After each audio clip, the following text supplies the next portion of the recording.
Capítulo 19. La semana que viene se presentaba ajetreada. La cabeza de Al-Saud saltaba de un tema a otro, en su agenda no había sitio para más compromisos, sus teléfonos, los fijos y el celular, sonaban cada pocos minutos, Victoire y Thérèse lo atosigaban con mensajes, pedidos y recordatorios, le llenaban el escritorio de papeles y le solicitaban firmas en cheques y en contratos. Al-Saud, sin embargo, no perdía de vista dos cuestiones: la publicación de la nota en el NRC Handelsblad, el diario holandés, y las fotos que Hamburgo Ferro había obtenido del asesino de los 3 muchachos iraquíes, porque Edme de Florian había confirmado lo que ellos sabían desde el sábado por la tarde: estaban muertos, la autopsia tardaría en llegar. Por lo pronto, Alaman y Peter Ramsay trabajaban con las fotografías de Hamburgo, no eran buenas. El italiano las había tomado de lejos y con una lente inadecuada.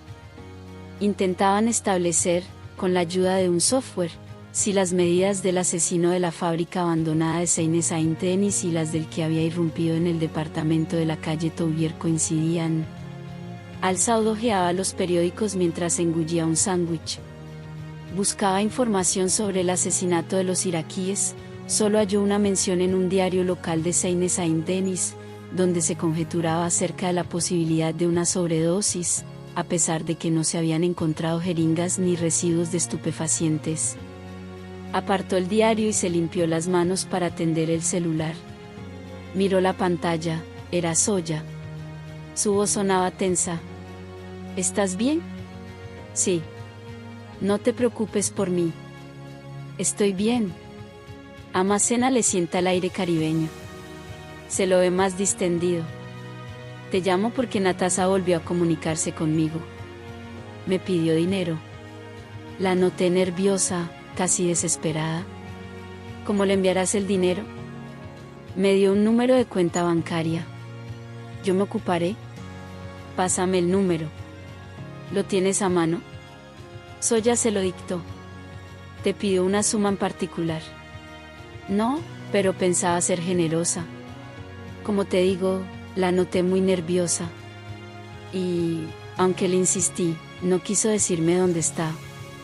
Por la noche, Al-Saud entró en la base por el portón de la calle Marechal Arispe. Se recluyó con Peter y Alaman en la sala de proyección dispuesto a escuchar sus conclusiones. Repasaron la cinta, observaron las fotografías en la pantalla y analizaron los resultados que arrojaba el software. Las medidas coinciden y las formas del cráneo también, informó Peter.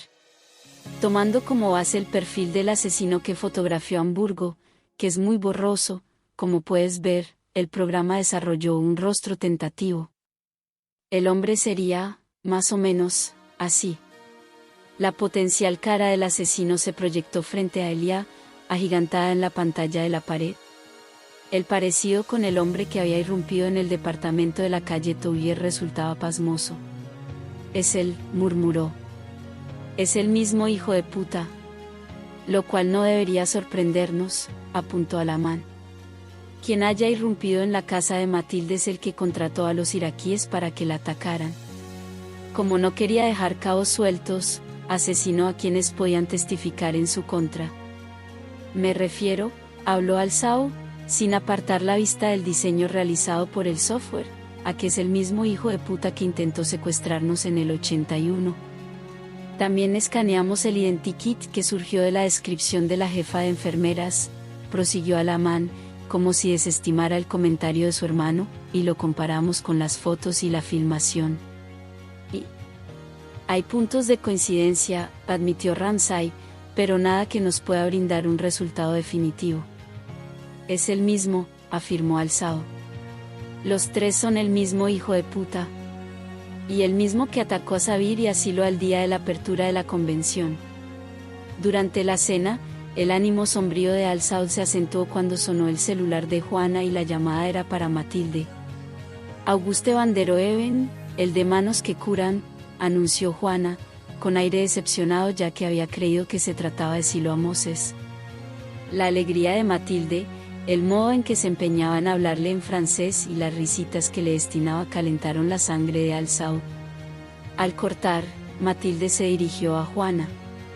Auguste llamaba para avisarnos que está de paso en París el Dr. Rolf Gustafsson, el médico sueco que hace 20 años que vive en Kivu Norte y que es uno de los pocos especialistas en fístula vaginal del mundo. ¿Con qué lo llama Auguste?, se enfureció Alzau. A su juicio, Matilde lucía tan exaltada y contenta como si acabara de enterarse de que había ganado el premio mayor de la lotería. Trabaja para Manos que Curan. Se interesó Juana. No. El Dr. Gustafsson está contratado por el gobierno del Congo. Hace 20 años que está allá. Repitió. Podrá contarnos un montón de cosas. ¿Quién es Auguste van der Oeven?, intervino Alzau. Vos lo conocés, se apresuró a aclarar Matilde. Lo viste el día en que fuiste a buscarme a la sede de Manos que Curan, cuando volviste de viaje. ¿Te acordás? Alzau asintió y bajó la mirada para llevarse un trozo de carne a la boca. Claro que se acordaba del tipo que miraba a Matilde con cara de ganso. ¿Qué quería?, insistió, sin levantar la vista. Quiere que almorcemos mañana con él y con el Dr. Gustafsson. ¿Y pensás ir, Matilde?, lo preguntó con deliberada lentitud, enfatizando el Matilde, en tanto la horadaba con sus ojos. Juana lo pateó bajo la mesa. Sí, pienso ir, contestó, turbada y medrosa, y se levantó para ayudar a Leila a servir el postre. ¿Qué bicho te picó?, se enojó Juana cuando Matilde entró en la cocina. ¿Por qué le hablas así, con ese tonito? No quiero que vaya a almorzar con ese tipo. Está caliente con ella. Y se escandalizó él. No quiero que nadie se caliente con mi mujer. Ah, mi querido. Se impacientó Juana. Entonces, si no querés que nadie se caliente con tu mujer, elegí una con cara de cucaracha y no con cara de modelo de la revista Vogue. Dios mío, Elia. Sos un hombre de mundo, ¿cómo puedes ponerte así porque un compañero de Manos que Curan le invita a un almuerzo de trabajo? Porque soy un hombre de mundo es que conozco las intenciones de mis congéneres. Que Matilde esté loquita por vos y que solo tenga ojos para vos no forma parte de este análisis, ¿no? Y que seas el único hombre al que se ha entregado, tampoco. Ella es inocente y demasiado humilde para darse cuenta de lo que provocan los hombres. Ella es inocente, estoy de acuerdo con eso, y humilde también, pero no es tarada.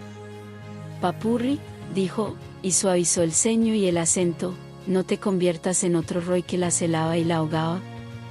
Matt valora su libertad porque le costó conseguirla. Si te volvés en su contra, la vas a perder. La conozco, Elia, la conozco como nadie.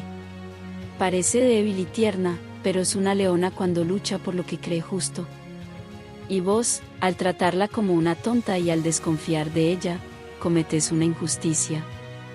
Más tarde, mientras practicaba estilo mariposa, Alzau entrevió a través de la cortina de agua que le bañaba los ojos la pequeña figura de Matilde en el extremo de la piscina, cubierta con la bata blanca del Joshua.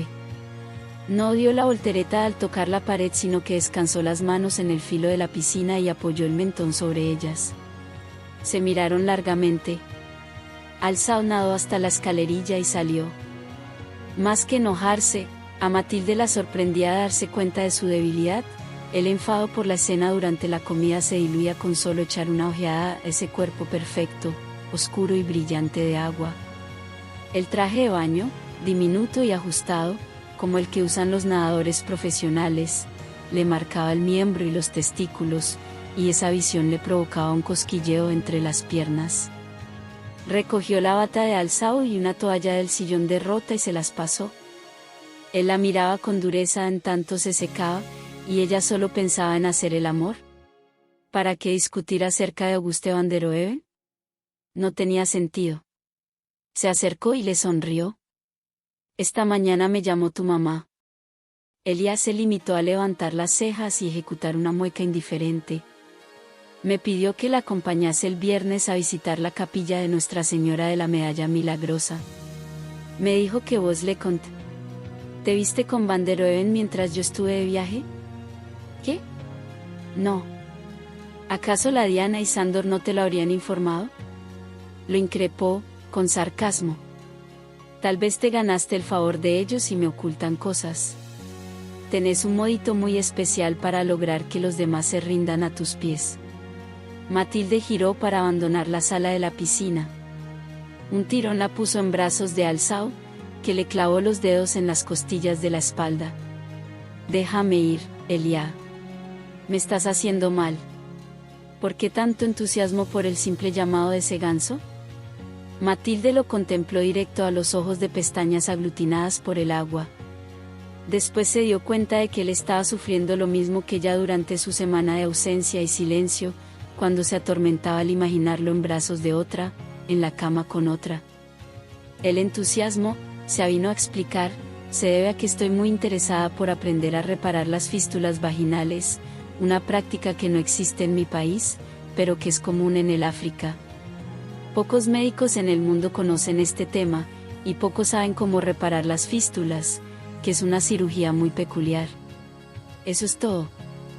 Poder conversar con uno de los pioneros en el mundo en materia de cirugía de fístula vaginal me entusiasmó, como me entusiasma todo lo que se relaciona con mi carrera. ¿Te acostaste con otra mujer durante la semana en que estuviste de viaje? Como Alzao se quedó mirándola con expresión lastimosa, Matilde siguió, porque es lo que sospeché todo el tiempo en que estuviste lejos de mí. Pensé que esa era la razón por la cual no me llamabas, porque estabas con otra. No. Se pasmó Alzao. ¿Cómo pudiste pensar que estaba con otra? ¿Cómo pudiste pensar que me entusiasma Vanderohe? ¿Te viste con alguna mujer? No sé, para almorzar o para cenar, lo cual sería peor. Cené con una vieja amiga.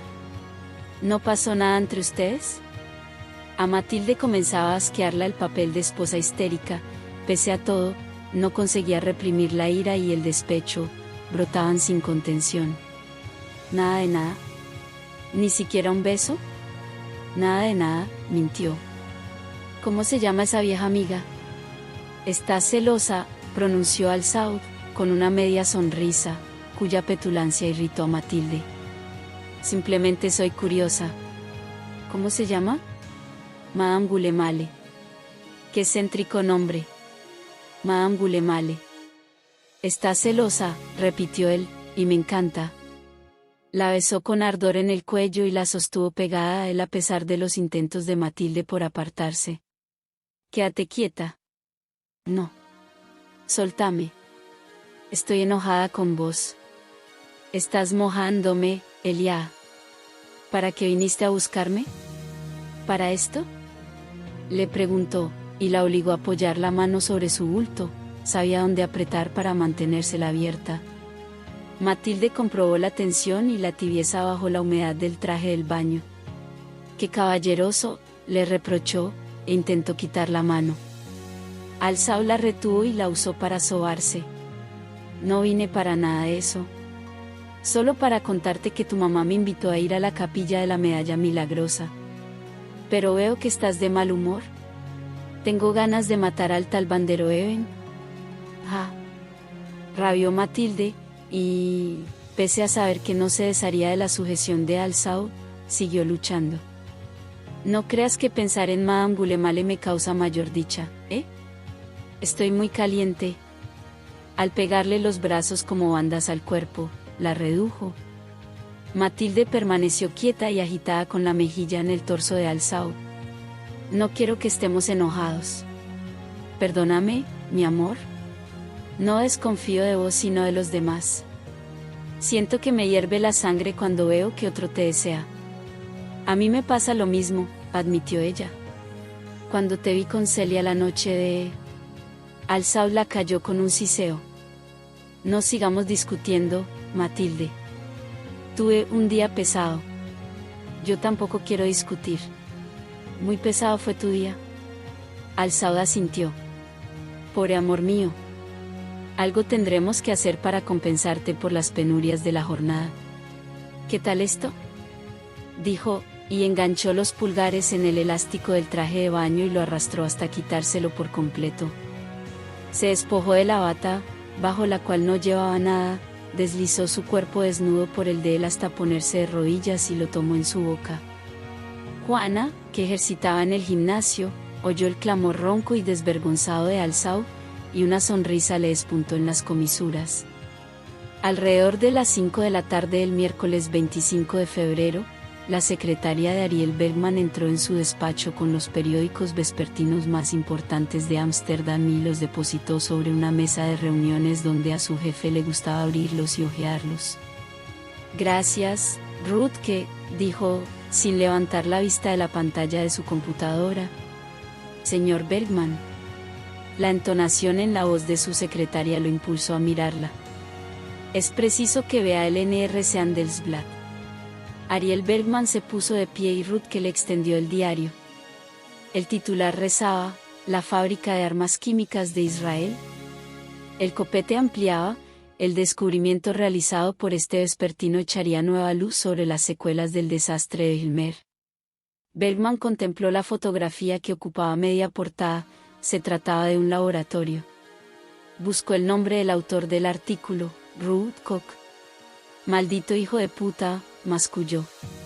Se acordaba de Koch, el periodista que había terminado por convertirse en un problema durante los meses posteriores al accidente del vuelo 2681 de El Al.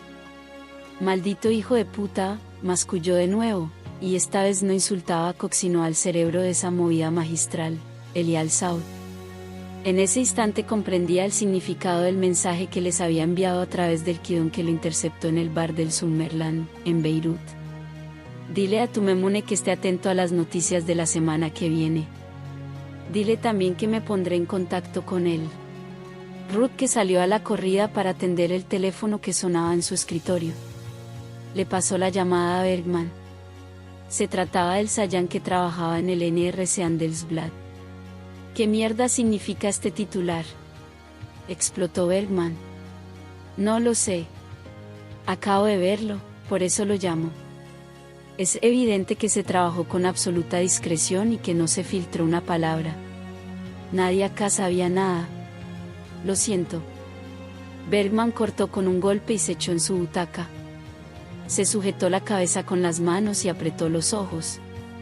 Necesitaba calmarse para reordenar las ideas y para decidir los próximos pasos. A regañadientes, discó el teléfono privado del director del Mossad y lo puso al tanto de la novedad. El hombre, usualmente calmo, aun afable, prorrumpió en exabruptos. Tanto Bergman como la máxima autoridad del servicio secreto estaban jugándose el puesto. La cosa empeoró al día siguiente, el jueves 26 de febrero, cuando la noticia apareció en dos periódicos israelíes de gran prestigio, Haaretz y El Independiente, cuyo propietario, Siloa Moses, el hijo menor del sionista a ultranza Gerard Moses, aprovechó la coyuntura y encarnizó su discurso para atacar al gobierno y al Mossad. Por esos días, las mediciones lo daban como ganador en las próximas elecciones. Ariel Bergman voló de urgencia a Tel Aviv-Yafo para reunirse con su jefe. «Es imperativo saber qué se trae entre manos Al-Saud», dijo el director del Mossad. «¿Qué sabemos de él?». Ariel Bergman se armó de paciencia y le resumió los informes que había redactado cada semana. Resultaba evidente que el memune no los había leído, no lo culpaba, la cantidad de información que se apilaba sobre su escritorio resultaba abrumadora. «Ahora sabemos que actúa en nombre de las dos aseguradoras más perjudicadas en el asunto del Vilmer. Empezamos a seguirlo semanas atrás, cuando regresó de un viaje a Buenos Aires en el cual estuvo averiguando acerca de química Blatter. En aquel momento no parecía un asunto de importancia.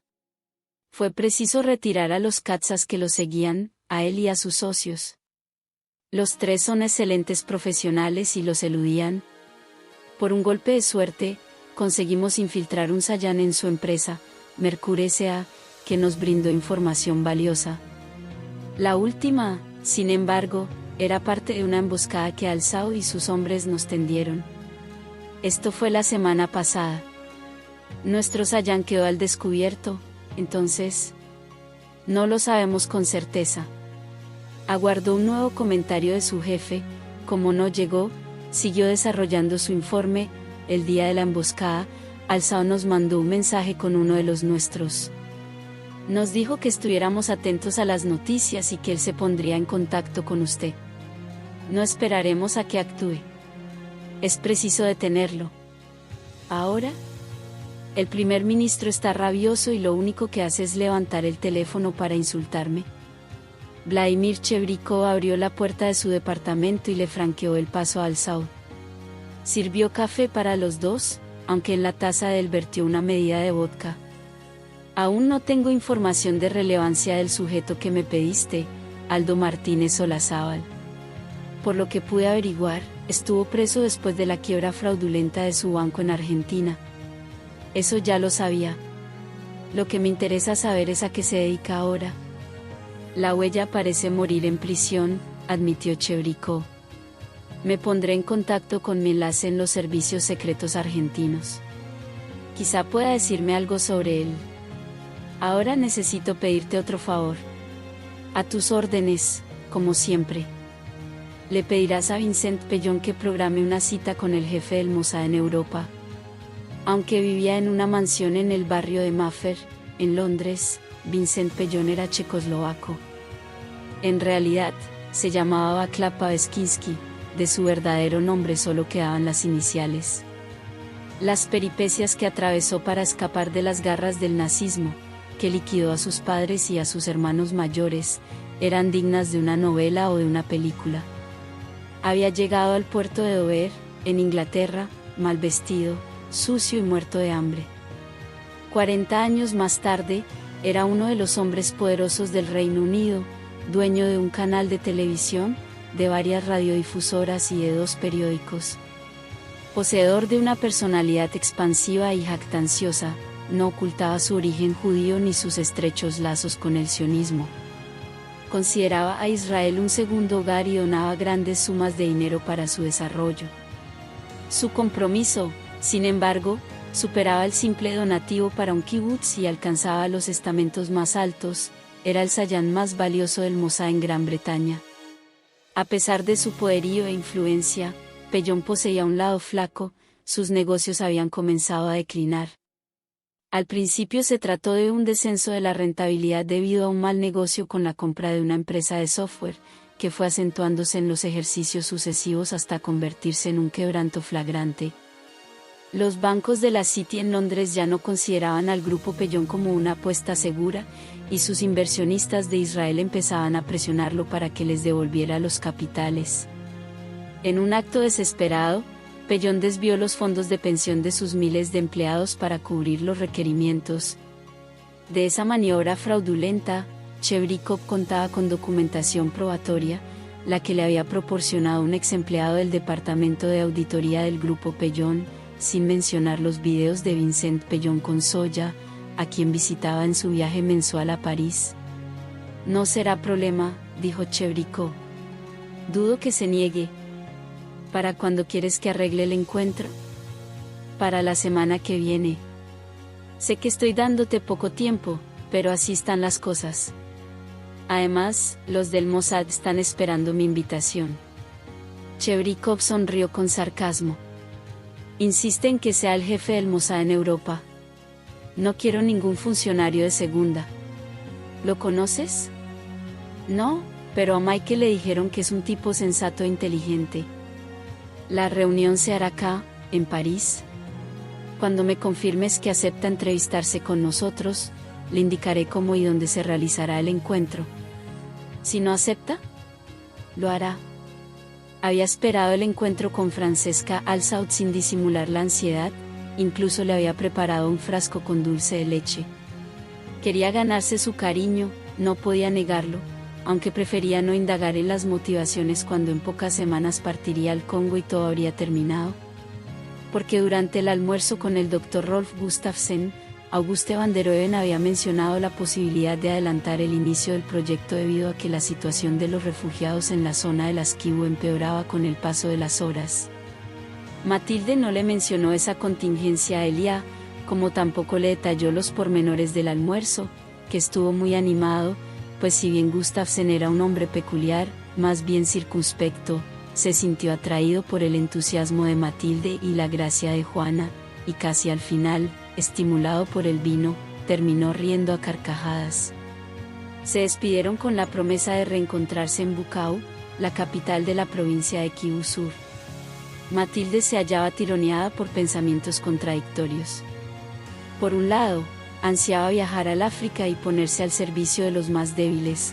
Por el otro, anhelaba permanecer en París, en la casa de la avenida Élysée Reclus, para siempre. La consideraba como propia, como nunca había considerado al Palacio Martínez Olazábal ni al departamento de Roy, a pesar de que solo llevaban poco más de 15 días como huéspedes de Elia. El sentimiento que experimentaba por él le resultaba tan profundo que, desde su llegada a París, vivía en un estado de alegría y expectación permanente, se sentía hermosa, deseada y vital. En menos de 2 meses y con la ayuda de Al-Saud, había roto la corteza que la mantenía prisionera, para salir al mundo y entregarse a él, que le había devuelto la dignidad. A veces se quedaba quieta y con la vista perdida, meditando acerca de la Matilde de antes y en la revolución que habían operado en su espíritu ese viaje y ese hombre. Acordaron que Francesca pasaría a buscarlas por el consultorio del psiquiatra de Leila, en la calle Le Corbe, a las 11 de la mañana, luego de la consulta en la cual Matilde acompañaría por primera vez a la muchacha a Bosnia. El doctor Brieger no ocultó la sorpresa ante el relato que la doctora Martínez le contaba en un francés aceptable y de buena entonación. Advirtió que Leila la tomaba de la mano y que la contemplaba con expresión devota. Su paciente había establecido un vínculo peculiar con esa médica argentina, a la cual le había confiado su corazón hecho trizas. Porque había elegido a una extraña y no a sus hermanos o al señor Al-Saud, quedaría en el plano de lo inexplicable que demostraba una vez más la complejidad del cerebro y del alma humanos. Brieger desvió la mirada hacia Leila y le preguntó: «¿La señorita Matilde afirma que le has hablado?» «Es verdad». Leila sintió. «¿Y qué le has dicho?» La joven se limitó a contemplarlo con mirada beatífica. «¿Solo hablarás con ella?» Leila sacudió los hombros, en un ademán infantil.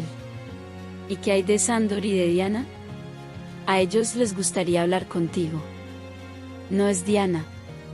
Es Marillana», pronunció Leila, con la voz medio ronca y quebrada de quien acaba de dormir varias horas. Sándor y la Diana, de pie tras Matilde y Leila, sufrieron un momento de turbación, lo mismo que Brieger. Que conocía la historia de los hermanos Huseinovic, no precisó de explicaciones. Juzgó interesante que Leila se dirigiera a él por primera vez para apuntar al trauma de la Diana, que no soportaba la mención de su verdadero nombre. Por más que insistió, Brieger no consiguió arrancarle otra palabra. Leila salió del consultorio y se unió a Juana en la recepción. Me atrevo a afirmar que el proceso de recuperación de Leila ha comenzado. Matilde, aún de espaldas a los Huseinovic, oyó el sollozo ahogado de la Diana y se conmovió. No será rápido ni fácil, pero seguirá su curso. Poco a poco iré disminuyendo la dosis del somnífero que la ayuda a dormir. Veremos cómo reacciona. La presencia de la doctora Martínez ha sido en extremo benéfica para Leila, y su amistad la ayudará a volver a ser ella misma.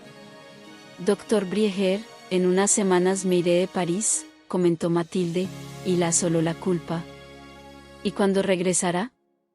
No se atrevía a pronunciar la palabra, nunca, frente a los hermanos Huseinovic, optó por una respuesta ambigua. No sabría decir. Estaré lejos varios meses. ¿Leila lo sabe? No. Hay que decírselo. Es importante prepararla. Sándor y la Diana le permitieron salir del edificio del Dr. Brieger al avistar el Rolls-Royce Silver Shadow de color amarillo de la señora Francesca, y la escoltaron hasta la parte trasera. Leila se encaprichó con que iría con Matilde y se aferraba a ella de manera tenaz. No lograron convencerla de que viajara en el automóvil que conduciría Sándor y que seguiría al Rolls-Royce. Simuló fastidiarse Yasmín. Yo iré con Sándor y la Diana. Descendió del automóvil de su madre y caminó a grandes zancadas seguida de cerca por los hermanos Huseinovic. Sándor le abrió la puerta trasera, con la vista baja, como siempre había hecho mientras trabajaba a su servicio. Antes de entrar en el vehículo, Yasmín le preguntó. ¿Cómo has estado, Sándor? Muy bien, señorita, fue su respuesta, siempre con la vista al suelo y una mano en la espalda. Gracias por preguntar. ¿Así que muy bien? Supongo que es más grato custodiar a Matilde que a mí. Sándor levantó la vista y la contempló con el entrecejo apretado, como si no hubiese comprendido la declaración. Yasmín separó los labios lentamente ante la belleza de esos ojos celestes enmarcados por cejas tupidas y oscuras.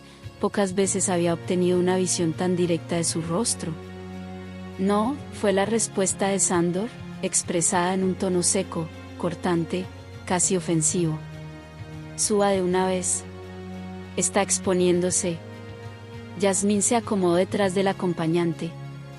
Los hermanos Husseinovic ocuparon sus sitios, y el automóvil se puso en marcha a la saga del Rolls-Royce. Nadie hablaba. Cuando se atrevía, Yasmín observaba el reflejo de Sándor en el espejo retrovisor, y, en una oportunidad en que sus miradas se encontraron, ella le sonrió con timidez. Sándor no le retribuyó el gesto y, pasados unos segundos, volvió la vista hacia adelante. En el habitáculo del Rolls-Royce palpitaba un espíritu diferente, y salvo los semblantes serios del conductor y del acompañante, dos hombres trajeados, con cables en espiral que nacían en sus oídos derechos y morían bajo los cuellos de sus sacos, los del resto se iluminaban con sonrisas. Matilde y Juana cruzaron una mirada de complacencia al advertir que Francesca se había protegido la garganta con el pañuelo Emilio Pucci que le habían regalado para el cumpleaños, quedaba muy bien en contraste con el tapado de cachemira blanca. Francesca desplegaba la simpatía de costumbre y se mostró interesada en los avances de Leila, la felicitó como si hubiese pasado un examen.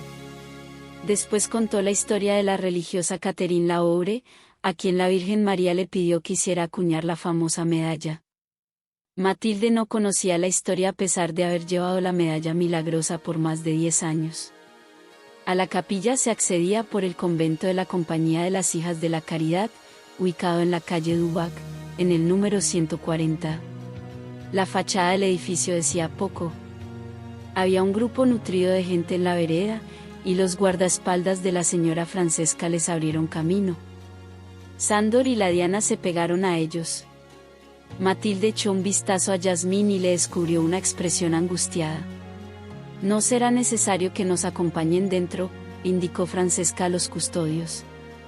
Señora, objetó Sándor, si su hijo Elías supiera que nos hemos despegado de la señorita Matilde aunque sea 5 minutos, la Diana y yo estaríamos en problemas.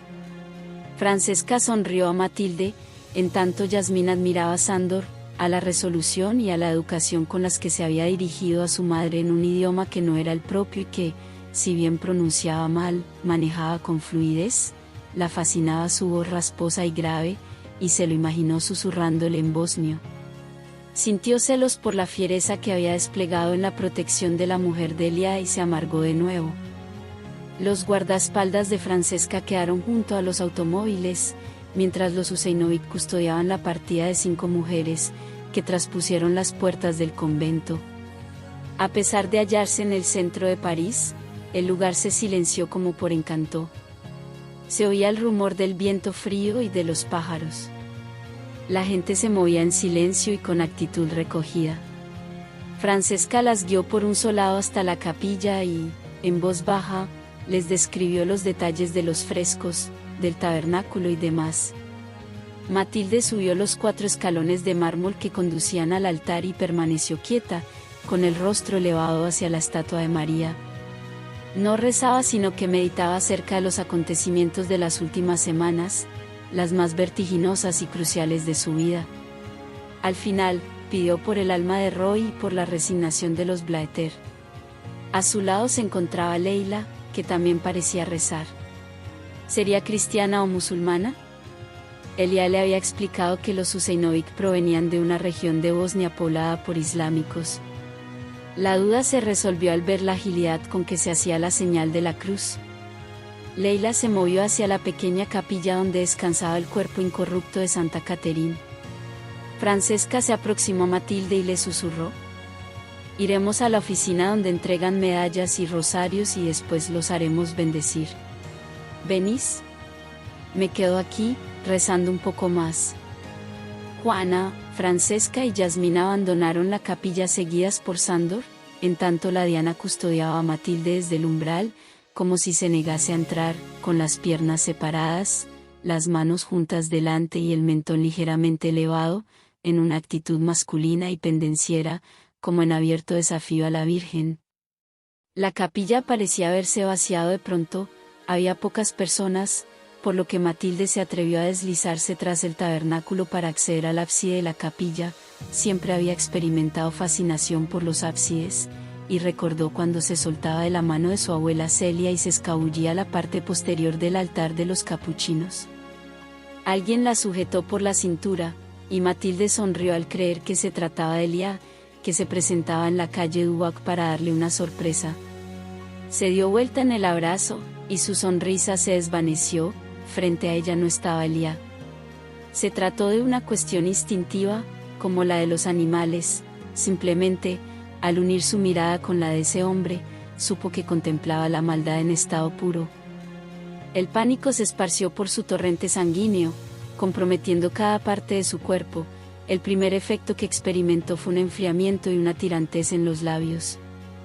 De modo inexplicable, no gritaba mientras forcejeaba en los brazos de ese gigante. Se quedó paralizada ante el gesto macabro de su atacante, que retiró los labios y le mostró los dientes en una sonrisa carente de humanidad. Acto seguido, le propinó un cachetazo de revés, y Matilde se desarmó como una muñeca de trapo. Pesa lo que una pluma, pensó Udo, mientras la acomodaba para acarrearla por una puerta lateral que había descubierto en el ala izquierda de la capilla. Una puntada seguida de un sonido crujiente lo detuvo, y, en un acto reflejo, soltó a su víctima para llevarse la mano a la parte posterior de la cabeza. Tenía sangre en los dedos. Giró y se topó con una mujer, que aún sostenía en alto el candelabro con el que lo había golpeado. «Marillana. Marillana». La Diana corrió en dirección de los gritos, y después apareció Sándor, que regresaba a la capilla escoltando a las tres mujeres. Juana, Francesca y Yasmín no comprendían el motivo de los alaridos y de las corridas y preguntaban, ¿qué pasa? ¿Dónde está Matilde? Se precipitaron hacia el altar y se detuvieron en seco al ver a la Diana peleando con un hombre tras el tabernáculo. Sándor arrastraba a Matilde por el lado opuesto al de la pelea. Francesca dio media vuelta y huyó de la capilla. La chica era buena, admitió Udo. Al sable le había enseñado bien. Sabía cómo usar esas piernas largas y delgadas para asestarle golpes, y también manejaba con habilidad la técnica para desviar los ataques que le lanzaba. Sin embargo, en un instante en que se puso a su alcance y se desprotegió la cara, Hurkens le descargó el puño sobre la mandíbula y la dejó inconsciente. La mujer de Alzao ya no estaba. Salió tras el tabernáculo y se dio cuenta de que el escándalo atraía a más gente. Decidió batirse en retirada al ver a los guardaespaldas que conducían el Rolls Royce amarillo entrar en la capilla seguidos por la madre de Al-Saud. Como la puerta lateral ya no representaba una opción, por ahí avanzaban los custodios, se encaminó hacia la derecha para mezclarse con la gente y evadirse por el acceso principal. Sándor terminaba de recostar a Matilde sobre el primer banco cuando se percató de que el atacante se evadía por el ala derecha. Saltó por encima del respaldo, brincó entre los bancos y se lanzó sobre el hombre. Cayeron pesadamente y se enzarzaron en una pelea. Yasmín observaba la escena incapaz de superar el estupor que la encadenaba al suelo. Quería gritar, y los alaridos se le acumulaban en el pecho provocándole una agitación que la ahogaba. Por fin, soltó un clamor que pareció estremecer las paredes de la capilla al ver que el atacante apuntaba su pistola y disparaba al corazón de Sándor. La multitud rompió en alaridos y se desbandó. El desconcierto brindó unos segundos a Hurkens para trepar por la estatua de San Vincent de Pauli, con una habilidad que se contraponía a la solidez de su cuerpo, aferrarse a la reja de la baranda del balcón interno. Quedó expuesto, ahí colgado, y uno de los guardaespaldas de Francesca le disparó y lo hirió en la parte posterior del muslo derecho. Hurkens se mordió el labio para superar el dolor, mientras más disparos caían en torno a él. Con un esfuerzo titánico, levantó el cuerpo y cayó dentro del balcón. Descargó 3 balas contra el vitral y terminó de abrirse paso rompiendo el vidrio con la culata de su Colt M1911. Se cortó los brazos y se rasgó la tela del pantalón con los restos de cristal que, como estalactitas, emergían del marco de hierro. No obstante, siguió avanzando hasta terminar en el techo del convento y huir. Yasmín cayó de rodillas junto a Sándor. El pánico le impedía pensar, no sabía cómo proceder, las manos le temblaban, las lágrimas la cegaban. Se apartó con presteza al ver a Matilde que, a pesar del golpe recibido, se inclinaba sobre Sándor con una actitud serena y profesional. Le acomodó la cabeza hacia atrás con movimientos delicados y le separó los párpados para comprobar el reflejo de las pupilas. Yasmín se dio cuenta de que Matilde lo llamaba por su nombre y de que lo instaba a despertarse, no porque la escuchase, un zumbido la ensordecía, sino porque le leía los labios. Matilde intentó reanimarlo con suaves bofetadas y pellizcándole el dorso de la mano. Tampoco escuchó lo que murmuraron con Juana, que se ocupaba de abrir la camisa de Sándor. Entonces, vio el chaleco antibala, y una tenue luz de esperanza la hizo sonreír. No está respirando. Se alarmó Juana. El pulso es muy débil. Con la colaboración de los guardaespaldas de Francesca, le quitaron el chaleco. La bala había provocado un trauma a la altura del corazón, y el hematoma se extendía por el pecho y le teñía de rojo incluso la carne del hombro. El impacto fue terrible, expresó Matilde. ¿Con qué mierda le disparó?, se preguntó uno de los guardaespaldas, que, junto con su compañero, estudiaba la huella del proyectil sobre el chaleco. Creo que tenía una Colt calibre 45, contestó el otro. ¿Con razón? Una Colt calibre 45 y de tan cerca. De todos modos, insistió el guardaespaldas, el daño en el chaleco es desmedido. ¿Qué tipo de bala será? No tiene pulso, gritó Juana. Entró en paro. Dios mío, por favor, no. Dios mío, no. Clamaba Yasmín, sofocada por el llanto, y buscó los brazos de su madre para llorar. Juana, insuflalo. Yo le hago el masaje. Juana tapó la nariz de Sándor y le proporcionó oxígeno 2 veces directamente en la boca. Matilde ya estaba pronta, con el esternón individualizado y los brazos y los talones de las manos en la posición correcta. Le practicó 5 presiones. Juana lo insufló de nuevo. Otra vez, 5 presiones y una insuflación, y entre una técnica y la otra, Juana se ocupaba de comprobar si la circulación sanguínea se reanudaba. Ya le siento el pulso. Gracias, Dios mío. Sollozó Yasmín. Continúa insuflándolo, le indicó Matilde. Yo me ocupo del pulso. Es bajo, susurró segundos después, 40 pulsaciones. El gentío que lo rodeaba se apartó para despejar el camino de los paramédicos, que enseguida comprobaron que el paciente respiraba por sus propios medios. Matilde y Juana se expresaron bastante bien para ponerlos al tanto de la situación, y como Matilde se presentó como médica e insistió, le permitieron viajar con Sándor en la ambulancia. Teresa le pasó a Elia una llamada de su madre. Segundos más tarde, intercambió una mirada con Victoria al oírlo levantar la voz. No entendían lo que vociferaba porque hablaba en castellano. Al-Saud salió de su oficina con la campera de cuero a medio poner y las llaves del automóvil sujetas por la boca. Pasó como una ráfaga, no ofreció explicaciones ni ellas se atrevieron a pedírselas. Al-Saud tenía la impresión de que el ascensor del Yochue tardaba más de lo usual en llegar al subsuelo donde estacionaba el Aston Martin. En la calle, pasó los semáforos en rojo y esquivó los automóviles como si participara en una carrera. Llegó al Hotel Dieu, el hospital de urgencias para adultos más cercano a la calle Dubac, en 7 minutos. Subió al segundo piso salteando los escalones de 3 en 3 y avanzó por el corredor buscando frenéticamente el rostro de Matilde. Yasmín, de pie frente a la máquina de café, lo vio venir y lo interceptó. Se abrazó a él. Fue horrible. Ese hombre atacó a Matilde. Ella dice que la sorprendió por detrás, que trató de aferrarla. Sándor intervino y le disparó a quemarropa. Creí que había muerto. Déjame ir con Matilde, se desesperó Alzau, y trató de apartar a Yasmín. Déjame, Yasmín. Elia, espera un momento. Escúchame. El hombre era él. ¿Quién? No te entiendo, Yasmín. Déjame pasar. Yasmín le aferró el rostro con las manos y lo obligó a mirarla. El hombre que quería a Matilde era el mismo que intentó secuestrarnos en el 81. Si Yasmín lo hubiese golpeado con un ladrillo no le habría causado la conmoción que le produjo su afirmación. No, Dios mío, masculló. ¿Estás segura? Jamás olvidaré esa cara, Elia. Era él. Lo supe apenas lo vi.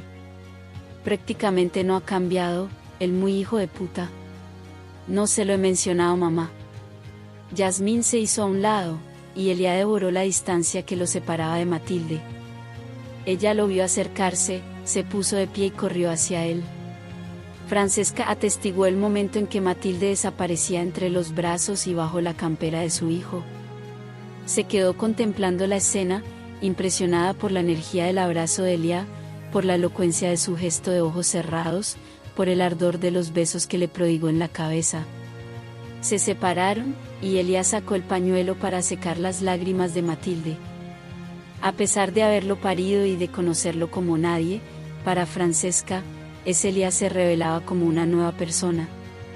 Creí que eras vos, sollozó Matilde, y Alzau la condujo de nuevo a los sillones de la sala de espera.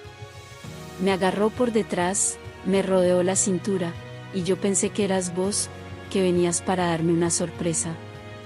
Mon Dieu, se quebró Alzau, y le pasó el dorso del índice por el moretón que le coloreaba el pómulo izquierdo de azul y de violeta. Fils de pute. Voy a matar a ese malparido. No es nada, lo tranquilizó ella. Ya me revisaron y no tengo fractura ni fisura. Solo el moretón. Yasmín se aproximó y le alcanzó un vaso de telgopor con chocolate caliente. Vamos, toma un poco, la urgió Alzau. El azúcar del chocolate te va a hacer bien. La Diana, que ya había recibido unas puntadas en el labio partido, se aproximó para completar el relato. Cuando Leila vio que el tipo quería llevarse a Matilde, le dio un golpe en la cabeza con un candelabro y me llamó a gritos. ¿Tú dónde estabas? Se molestó Alzau. En la puerta de la capilla, pero no veía a Matilde porque ella se había metido detrás del altar. Ahí fue donde el tipo la interceptó. ¿Y vos no viste que el tipo se metía en el mismo sitio donde ella estaba? No, admitió la Diana, y bajó la vista. Mierda, Diana. Mierda y 1000 veces mierda. Elia, por favor, terció Matilde, y le apretó la mano. Lo siento, Elia. ¿Dónde estaba Sándor? Él había salido de la capilla para proteger a tu madre y a la señorita Yasmín. ¿Y ustedes? Se dirigió a los guardaespaldas de su madre. ¿Qué carajo hacían? ¿Escuchaban misa? Yo les dije que esperaran fuera, intervino Francesca, y sostuvo la mirada rabiosa de su hijo hasta que éste la apartó. Alzau se puso de pie cuando Olivier Dussoyer se presentó en la sala de espera.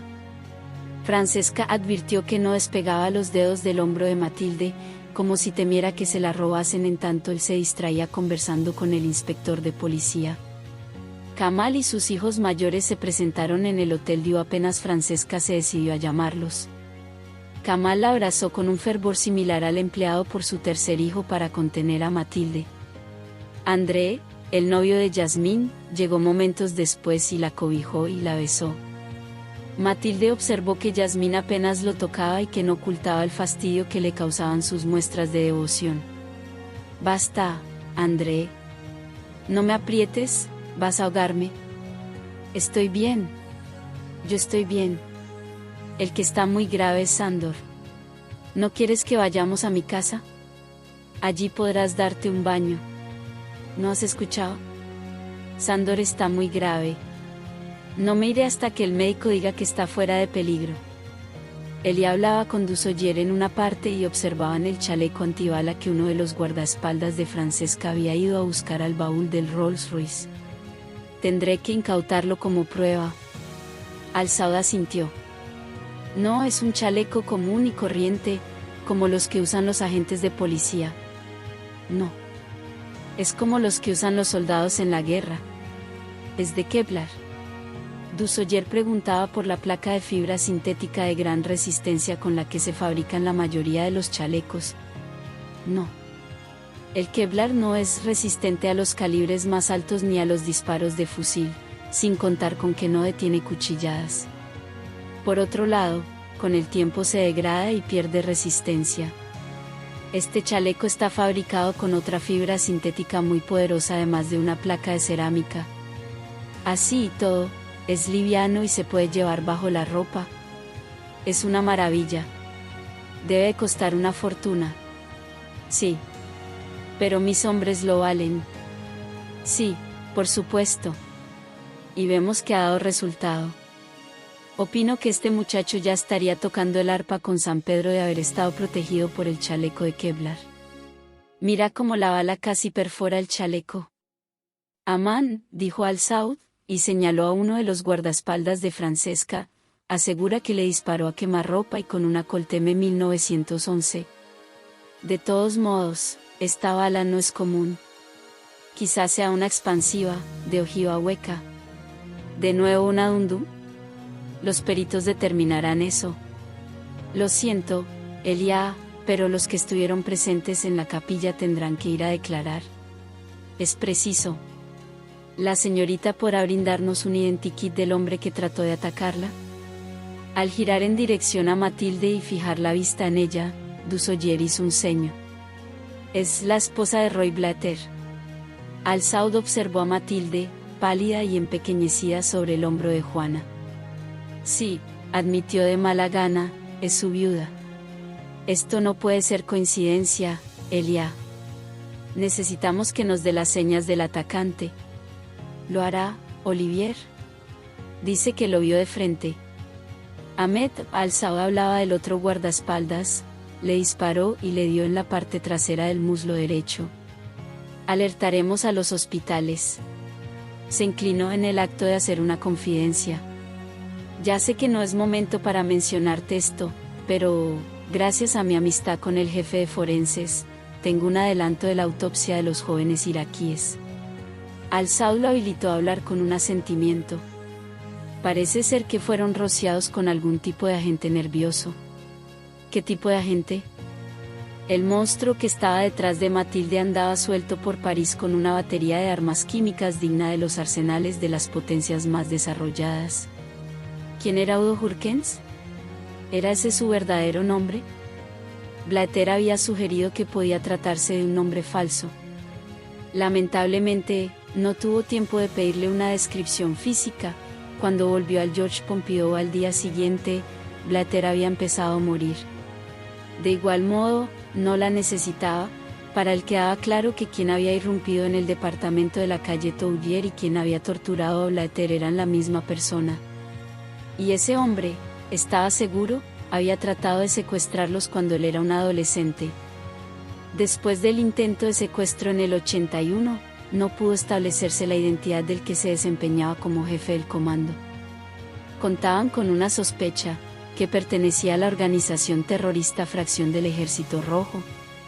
La sospecha se basaba en la declaración del propio Elia, el secuestrador había insultado en alemán. En los 70, el blanco codiciado de las organizaciones como Fracción del Ejército Rojo o la de origen palestino, Septiembre Negro, era Israel. ¿Quién mejor que el Mossad para suministrarle la verdadera identidad de ese monstruo? Aún no han podido determinar de qué tipo de gas se trata, admitió Dusoyer. Tendrán que individualizar los componentes para saber. Lo que sí te digo es que esta vez será imposible evitar que la información no se filtre en la prensa. Lo del argentino, lo de Roy Blatter, aclaró, terminará por salir a la luz también, y los periodistas relacionarán ambos casos. Son apenas días de diferencia entre uno y otro suceso, sin mencionar que han ocurrido dentro de un radio de pocos kilómetros. ¿Tú qué opinas, Olivier? ¿Están relacionados? Estimo que sí. Ahora queda por establecer si hay relación con el ataque que sufrió la señorita hoy en la capilla. Siendo ella la viuda de Blatter, esto huele muy mal. Entiendo que la señorita Martínez declaró la semana pasada que no sabe nada acerca de los asuntos de Blatter. De hecho, estaban separados. Sí, así es. Asegura que no sabe nada. Sin embargo, alguien intentó llevársela hoy, a menos de 15 días del deceso de su esposo. Demasiada casualidad. En fin, habrá que seguir investigando. Si la enfermera del George Pompidou hubiese visto mejor al atacante de Blatter y, por ende, suministrado mejor información para elaborar un identikit, quizá podríamos compararlo con el que haremos ahora, con las declaraciones de los que estuvieron en la capilla. Pero la verdad es que la enfermera no vio un carajo. Ya están los expertos en la medalla milagrosa trabajando para conseguir huellas digitales. Lo más probable es que llevara guantes. Yo también lo creo. Es un profesional, no cabe duda. La espera iba a acabar con sus nervios. Yasmín brincó del sillón cuando un médico ingresó en la sala y preguntó por los parientes de Sándor Husseinovic. Elia, Leila y la Diana se acercaron con presteza, y ella se ubicó en segunda fila, algo intimidada por las miradas que le lanzaba su madre. Por la misma razón se mordió el lado interno del cachete para no delatar la dicha que experimentó cuando el médico dijo que Sándor estaba bien y que, a pesar del severísimo trauma, respiraba por sus propios medios. El electrocardiograma no presentaba anomalías y los estudios neurológicos no revelaban daño cerebral a causa de la falta de oxígeno. El pronto auxilio que recibió el paciente fue crucial en este sentido, agregó el médico, y Yasmín giró el rostro para buscar a Matilde y a Juana y dirigirles una sonrisa de agradecimiento. El médico aclaró que seguiría sedado el resto del día y durante la noche en la unidad de cuidados intensivos y que, si el cuadro evolucionaba favorablemente, por la mañana lo trasladarían a una habitación. Gustosa, Yasmín se habría acomodado en un sillón de la sala de espera y transcurrido el día y la noche en el Hotel Dieu, cerca de Sándor. La realidad se imponía, y las miradas de su madre pesaban, por lo que aceptó que André la condujese a la casa de la avenida Foch. Abandonaron el hospital alrededor de las 3 de la tarde, hambrientos y exhaustos después de la tensión. Ir al instituto estaba fuera de discusión. Por otra parte, Alzao tenía que conseguir un reemplazo para Sándor y, mientras lo hacía, Matilde tenía que permanecer en la seguridad de la casa de la avenida Elise Reclus. Subieron al Aston Martin en silencio, con los ánimos decaídos. Alzao le sonrió a Leila por el espejo retrovisor y dijo: «Al final, Leila, te convertiste en la guardaespaldas de Matilde. Ella me salvó. Fue muy valiente. ¿Qué recompensa le daremos?». Alzao la buscó de nuevo en el espejo, y le impresionó el gesto adusto de la joven, no se lo conocía. De pronto, tuvo la impresión de que se había desprendido del último vestigio infantil, como si lo sucedido en la capilla le hubiese devuelto la sobriedad de un golpe. Se demoraron alrededor de 1 hora en la 36 Guay des Orfebres, donde Matilde y Juana trabajaron junto con un retratista en el identikit del atacante. Al volver a la casa de la avenida Elise Reclus, Matilde solo pensaba en darse un baño. Alzao la dejó desvistiéndose en el dormitorio y regresó a la cocina para hablar con Leila. La encontró improvisando un almuerzo. La abrazó en silencio, ella le respondió. «Gracias por haberla protegido», susurró él. «Gracias a ti, Elia», pronunció Leila, y Alzao apretó los ojos porque se resistía a emocionarse. Matilde, sentada en el borde del jacuzzi, miraba con fijeza el chorro de agua. Se sobresaltó cuando Elia le apoyó una mano en el hombro. Se puso de pie con rapidez y se pegó a su cuerpo, buscando refugio. Todavía le costaba comprender lo que había ocurrido. Desde su llegada a París, se habían desatado en torno a ella fuerzas del mal como también del amor, como si unos dioses se hubiesen ensañado con ella, en tanto que otros la colmaban de bendiciones. Ambos eran poderosos, y los efectos resultaban devastadores. Tengo miedo, le confesó a Al-Saud, pese a que se había prometido no hacerlo. Lo sé. Sufrir 2 ataques en tan corto lapso no es fácil de digerir.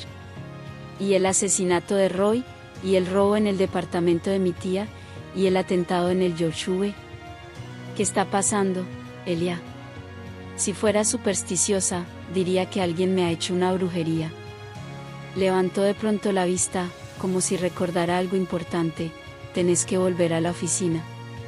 Sí, lo urgía a regresar, sin embargo, no podía abandonarla en ese momento. Voy a llamar a Terese para que cancele algunos compromisos que tengo esta tarde y nos daremos un baño juntos. ¿Qué te parece? Matilde se instó a negarse, detestaba ser una carga.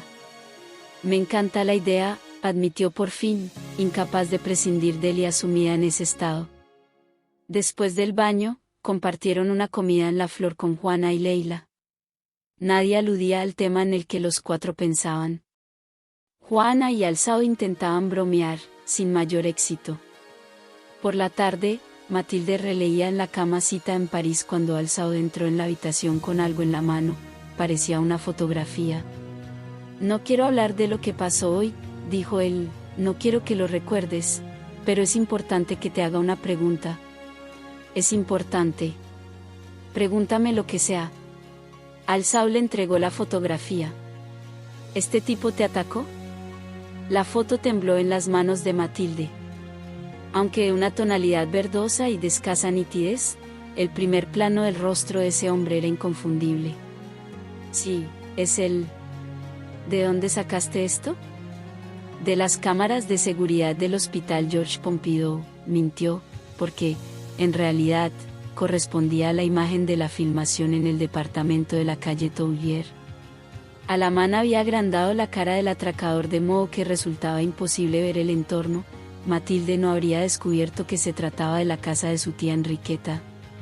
¿Cómo supiste que este era el hombre que me atacó hoy en la capilla? No lo sabía. Quise eliminar esta posibilidad.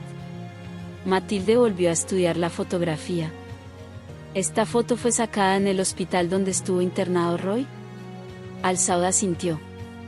Entonces, ¿hay relación entre su muerte y el ataque de hoy? Creo que sí. Fue Blatter el que te metió en este lío al darte esa llave y al poner no sé qué tras el cuadro. El asalto en la puerta del instituto, la muerte de Blatter y el ataque de hoy, desde mi punto de vista, están relacionados. No sumó a la enumeración el atentado en el Yoshue porque todavía no le hallaba lógica. Matilde soltó la fotografía, se puso de rodillas en el borde de la cama y se aferró al cuello de Al-Saud. Yo no sé nada, Elia. Él nunca me hablaba de sus cosas. No tengo idea de qué quieren. No sé lo que había detrás del cuadro. Lo sé, lo sé. Tengo miedo, sollozó. No sé qué está pasando y tengo mucho miedo. Si te abrazo así, le susurró Al-Saud, y estrechó los brazos en torno a su espalda. ¿También tenés miedo? No, gimoteó Matilde, así no tengo miedo. Udo Jurgens no se atrevía a regresar a la casa de la Ile Saint-Louis. Su desempeño en el intento de secuestro era deplorable y se avergonzaba de presentarse ante su jefe en esa guisa, con cortes en los brazos y en las piernas, con una bala debajo del culo y sin la mujer de Al-Saud. No resultaba fácil acceder a ella cuando se desplazaba dentro de un enjambre de custodias. La había seguido hasta la capilla con la intención de observarla, de estudiar sus movimientos, de saber cómo era, y, al verla desprotegida y dirigiéndose tras el tabernáculo, la tentación le ganó a su buen juicio. ¿Quién habría imaginado que la muchacha con cara de retardada se mostraría tan decidida? Tenía que hacer algo con esa bala, la herida sangraba mucho, comenzaba a debilitarse. No se atrevía a salir de la habitación del hotel de mala muerte en el que se escondía porque los principales noticieros televisivos de la medianoche habían mostrado su identikit. El conserje no constituiría un peligro mientras le tirara una buena cantidad de francos. Sin embargo, las aventuras en París habían terminado. El profesor Moses se pondría furioso. Ese pensamiento pareció empeorar el dolor en la pierna y se mordió el labio para no bramar. Se echó la campera encima y se cubrió la cabeza con la capucha. Disimuló la renguera para atravesar la recepción del hotelucho y salió a la calle de Paradis. Buscaba un teléfono para comunicarse con Fauci Dalán, el único amigo que le quedaba, con quien compartía un pasado intenso, haber formado parte de la organización terrorista al mando del palestino Abu Nidal. Había sido Fauci el que lo metió en un automóvil y lo condujo a la casa del profesor Gerard Moses en Bagdad mientras de su cuello manaba sangre a borbotones como consecuencia del disparo que le entró por la nuca y le salió por la garganta. Estoy seguro de que el profesor Orville Wright, había dicho con voz quebrada, mientras conducía como un loco, sabrá qué hacer. Supo qué hacer. Gracias a sus contactos en las más altas esferas del gobierno iraquí, a Moses se le concedió disponer del cirujano del Sayid Rais para que asistiera a Jurkens y le salvara la vida, y meses después, le regaló el costosísimo adminículo, que él mismo diseñó, y la operación que le devolvió el habla. Le debía todo, y le había fallado. Se metió en un bar de la calle de Paradis en la esquina con la de Auteville. Sabía que, a su paso, quedaba un reguero de diminutas gotas de sangre que la tela del pantalón se negaba a absorber. Descansó el peso de su cuerpo en el borde de la barra, se sentía débil y la vista se le nublaba. Pidió el teléfono. El camarero lo miró, desconcertado, pero Jurkens estaba habituado al efecto que causaba su voz. Le cobró una fortuna por adelantado, suficiente para llamar 10 veces a China. ¿Qué hora sería en Irak? Consultó el reloj del bar, las 12:35. Las 2:35 en Bagdad, calculó. Fauci, soy Ulrich. Usaba su verdadero nombre, Ulrich Wendorf. Estoy en aprietos, amigo. Ayúdame, le suplicó en árabe. ¿Qué ocurre? ¿Dónde estás? En París. Necesito un médico, uno discreto, como podrás imaginar. Y lo necesito de manera urgente. Dame unos minutos. ¿A dónde puedo llamarte? Jurkens descubrió el número del bar escrito sobre el teléfono y se lo dictó. Pidió una cerveza y la bebió lentamente para ayudar a pasar el tiempo. Cuando sonó el timbre del teléfono, se apresuró a colocar la mano sobre el auricular antes de que el camarero lo levantara. Le dedicó una mirada temible. «C'est pour moi». Atendió la llamada y, con otra entonación, preguntó, «¿Fauci?» «Soy yo. ¿Tienes para anotar?» «El doctor Salam Bin Khater te espera en su casa. Está en el número 23 de la Rue Meaux, en el tercer piso, departamento 15. «Rue Meaux», repitió Jurkens, mientras escribía con un temblor en la mano. «Shukran, Sadik». «Gracias, amigo», le dijo en árabe, y colgó para no prolongar la comunicación y arriesgarse a que los sistemas de escuchas mundiales captaran una palabra en el intercambio que llamase la atención. Gerard Moses apuntó al televisor con el control remoto y lo apagó. Miró fijamente la pantalla negra. El identikit que, desde la tarde, reproducían los noticieros reflejaba un parecido sorprendente conudo. Se puso de pie y arrojó el control remoto, que rebotó contra la pared y cayó al piso. No debía alterarse o las pulsaciones se dispararían, y sobrevendría el ataque de porfiria. Caminó por la casa vacía, oscura, fría y silenciosa. En la cocina, hurgó en los armarios buscando algo para comer, llevaba 3 horas de ayuno. Encontró unas galletitas con gusto a humedad y una latita de paté de foie que acompañó con una taza de café. No le tomó más de 15 minutos engullir esa magra comida. Le sentó bien. Necesitaba dormir. Eran las 4 de la mañana, y Udo no aparecía. Por la mañana viajaría a Hamburgo para adquirir unas piezas especiales para el prototipo de la centrifugadora. Este embrollo complicaba las cosas. Maldito el momento en que lo mandé detrás de esa perra. La puerta de servicio se abrió, y Udo Jurkens entró rengueando. Se detuvo en seco al descubrir a Moses sentado a la mesa de la cocina. «El identikit que acabo de ver en la televisión no te favorece. Jefe. ¿Qué mierda pasó?», explotó Moses, y se puso de pie de manera súbita, lo que le provocó un mareo. Jefe. ¿Se siente bien? Por supuesto que no.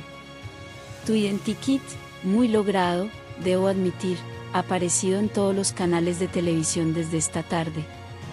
Son las 4 de la mañana y siguen pasándolo en los canales de cable. Lo sé. Lo vi. Permítame explicarle. Ya lo harás, no tengas duda al respecto. Ahora es preciso que abandones la ciudad. Lo más probable es que todas las rutas estén bajo vigilancia, lo mismo que las estaciones de trenes y los aeropuertos. Será necesario cambiar tu aspecto. Se acordó de la sugerencia de Anwar al-Musara de someter a Jurkens a una cirugía plástica. Más tarde, enviaremos a Antoine por una caja de tintura para el cabello.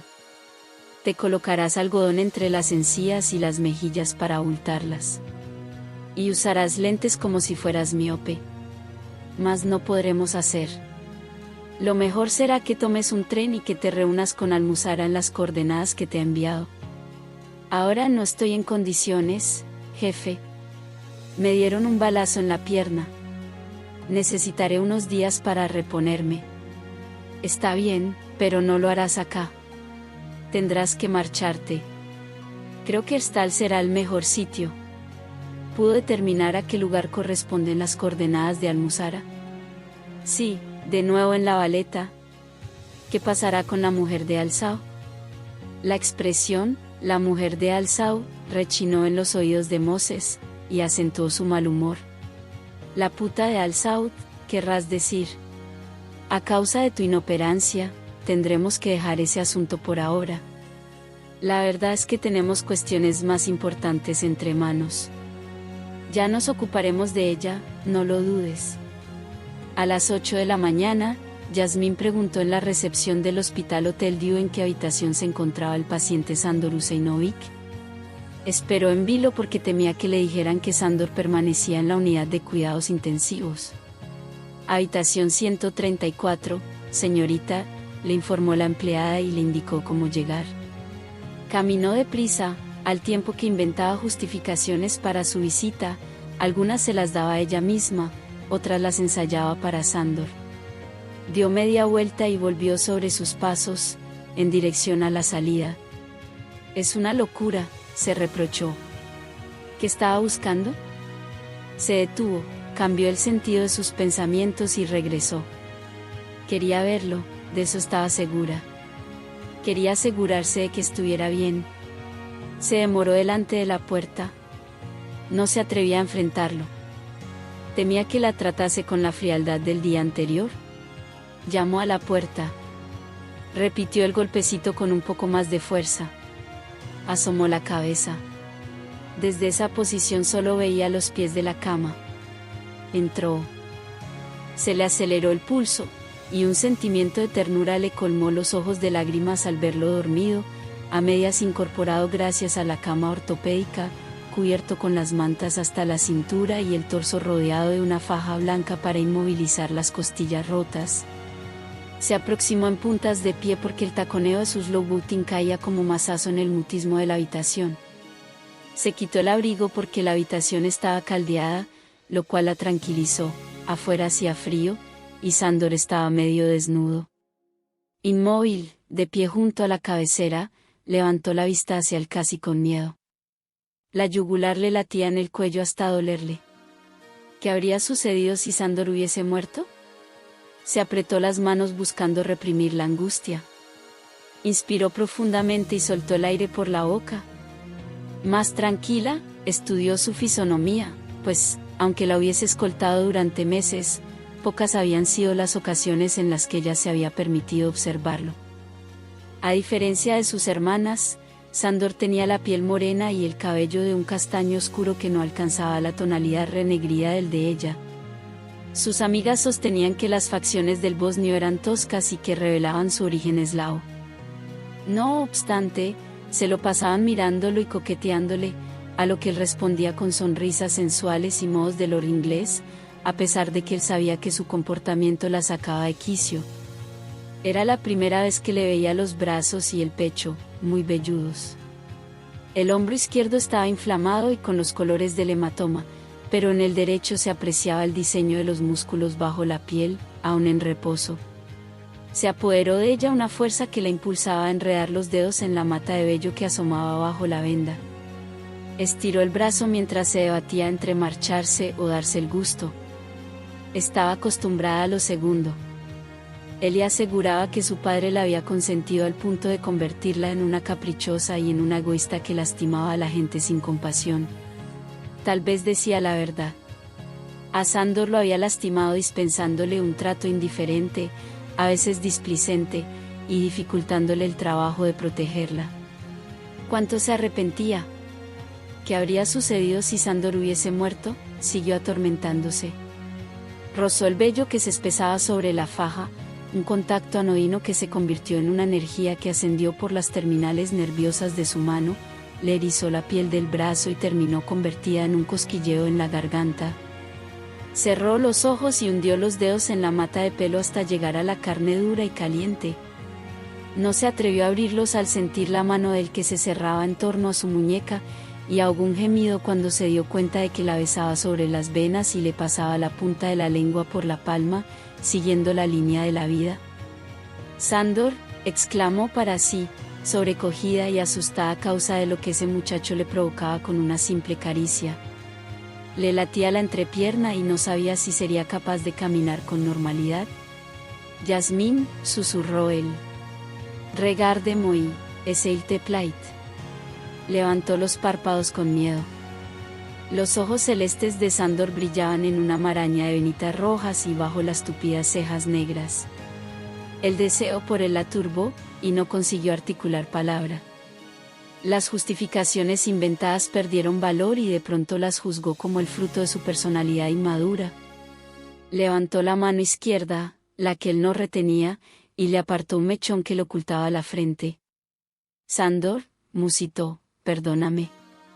Él le concedió una sonrisa que le ablandó las piernas. Ninguna sonrisa le había causado esa sensación de flojera ni el escozor que le tensó la piel bajo las medias de licra. Debe de ser la primera vez que pides perdón, comentó él, sin sarcasmo, y ella sonrió, avergonzada, feliz también por escuchar su voz gruesa, algo cascada, y su dura pronunciación. Me siento halagado. La Diana, Leila y Elia entraron sin anunciarse, y Yasmín dio un respingo y tiró de la mano que Sándor aferraba. Este se la sujetó un momento y luego la dejó ir con una mirada condenatoria. ¿Qué haces aquí? Se extrañó Alzao. ¿Y tus guardaespaldas? Les dije que me esperaran en el auto. Yasmín, después de lo que vivieron ayer, ¿todavía tienes ganas de tentar a la suerte? Oh, Elia, no fastidies. Se alejó en dirección al sillón donde había dejado el abrigo y la cartera y regresó junto a la cama.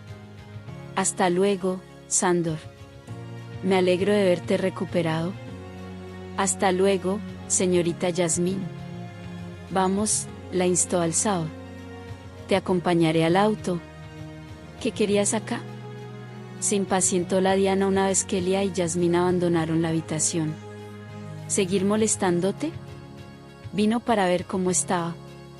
Hola, Leila, dijo, y su hermana le sonrió y le destinó una mirada cómplice que en nada se parecía a las infantiles de los últimos años.